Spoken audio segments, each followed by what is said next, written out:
सरस्वती शिक्षा समिति पाली द्वारा संचालित ऑनलाइन शिक्षण सत्र 2020-21 में आप सभी का हार्दिक स्वागत।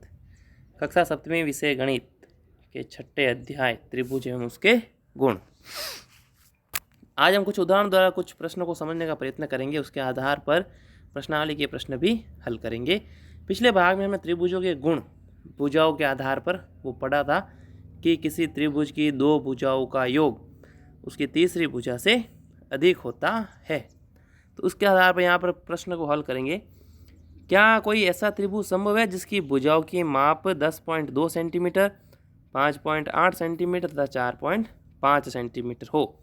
अब आपको पता लगाना है कि इन भुजाओं के आधार पर ये त्रिभुज बनेगा या फिर नहीं। तो उसको पता लगाने के लिए आपको क्या करना है, हर बार दो दो भुजाओं को जोड़ना है। अगर उनका योग तीसरी भुजा से अधिक आता है तो आप कह सकते हैं ऐसा त्रिभुज संभव है। जैसे सबसे पहले हमने 4.5 और 5.8 को जोड़ा तो वो इन दोनों का योग जो है योग करेंगे आप तो आएगा 10.3, जो इससे बड़ा है तो कह सकते हैं इससे त्रिभुज बन सकता है। फिर आपने 5.8 और 10.2 को जोड़ा तो इनका योग भी आता है आपके पास 16, तो 16 जो है 4.5 से बड़ा है।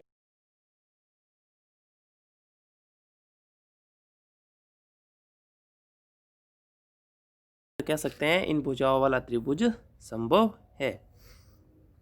उदाहरण 4, एक त्रिभुज की दो भुजाओं की माप 6 सेंटीमीटर तथा 8 सेंटीमीटर है। इसकी तीसरी भुजा की माप किन दो संख्याओं के बीच होगी। तो हम जानते हैं कि त्रिभुज की दो भुजाओं का योग तीसरी से अधिक होता है। अब आपको क्या करना है, यहाँ पर दो भुजाएं दी केवल, तो पता लगाना है तीसरी भुजा कितनी हो सकती है।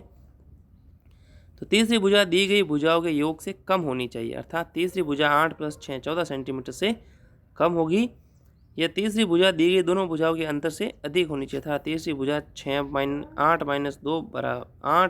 6 बराबर 2 सेंटीमीटर से अधिक होगी। तो इसका हल है तीसरी भुजा की माप 2 सेंटीमीटर से अधिक तथा 14 सेंटीमीटर से कम होगी। तो इन दोनों उदाहरणों को आप कॉपी में लिखेंगे। हम बात करते हैं प्रश्नावली 6.4 का। तो पहला प्रश्न जो है आपको ये तीसरा उदाहरण जो करवाया है उसके आधार पर पहले के अंदर 3 प्रश्न दे रखे हैं, तीनों का आप हल करेंगे।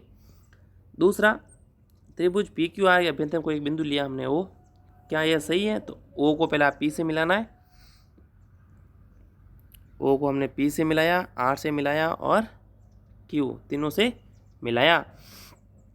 अब वो कह रहा है कि O P plus O Q बड़ा है पी क्यू से। तो O P plus O Q जो है पी क्यू से बड़ा है। तो ऐसा हो सकता है क्योंकि यहाँ पर त्रिभुज का चित्र बन रहा है इनसे निर्मित, तो ये आप सत्य कहेंगे। अगला है O Q plus O R, O Q plus O R जो है इस क्यू आर से बड़ा है। तो यहाँ पर भी एक त्रिभुज का चित्र बन रहा है। तो हम जानते हैं कि त्रिभुज की दो भुजाओं का योग तीसरी से अधिक होता है। तो इस प्रकार आप इन तीनों प्रश्नों को भी हल करेंगे।